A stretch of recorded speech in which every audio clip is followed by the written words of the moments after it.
après-midi à tous les apprenants. Dans cette séance de lecture documentaire, on va traiter le document de la page 116, dont le titre « La couverture d'un livre ». D'abord, c'est quoi la couverture d'un livre?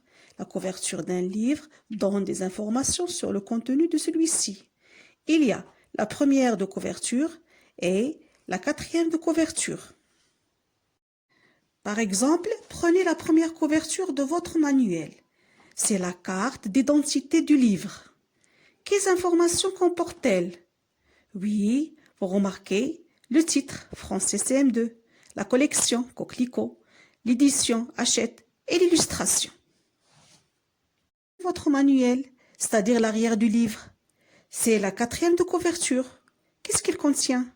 Il contient également le titre, mais aussi un résumé ou un extrait du livre.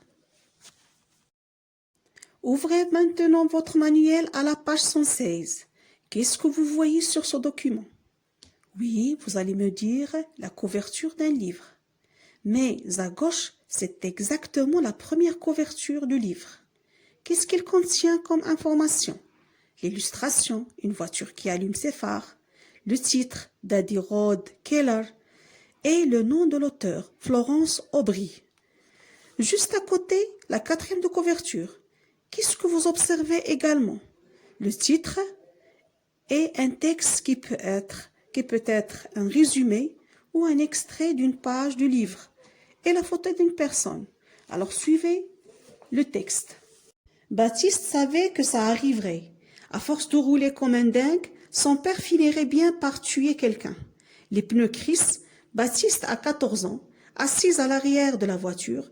Il ne bouge plus, mais il pense que son père est un assassin, que ça n'est pas un accident et qu'il y a une logique, une chronologie, une histoire. Baptiste raconte tous ces moments où la peur au ventre, il est monté dans la voiture, toutes ces fois où il a vu son père devenir nerveux, klaxonner comme un malade, accélérer comme un fou, dépasser dans les virages, se transformer en monstre, prendre des risques inconsidérés, mettre les autres en danger, transformer son propre fils en chair à chausser. Je découvre. De quoi parle ce texte? Oui, le texte parle d'un personnage nommé Baptiste et la manière dont il vit ses voyages avec son père. Qui l'a écrit? Ok, il a été écrit par l'auteur du livre. Où peux-tu trouver ce texte? D'accord, on peut le trouver sur la quatrième de couverture. Je réfléchis. Relève les temps du verbe du texte de la quatrième de couverture. Combien y a-t-il de parties dans ce texte? Oui, on a 2 parties. La première est à l'imparfait, écrite en italique, est une sorte de résumé. La deuxième, au présent, ressemble à un extrait d'une page du livre. 2. Sais-tu qui est mort? Sais-tu comment finit cette histoire? Oui, on ne sait ni qui est mort, ni comment l'histoire finit. 3. D'après toi, pourquoi ces renseignements ne sont-ils pas donnés? À quoi sert ce type d'écrit? D'accord, les informations ne sont pas données pour garder le suspense et donner envie au lecteur de lire l'histoire pour savoir la suite. On le voit bien quand on compare avec le résumé fait par un lecteur. Pour aller plus loin, voici le commentaire d'une personne qui a lu ce livre. Compare son texte avec la quatrième de couverture du livre. Au début du roman, le père de Baptiste renverse une petite fille et la tue. Si c'est un accident, le père n'en est pas moins un chauffard.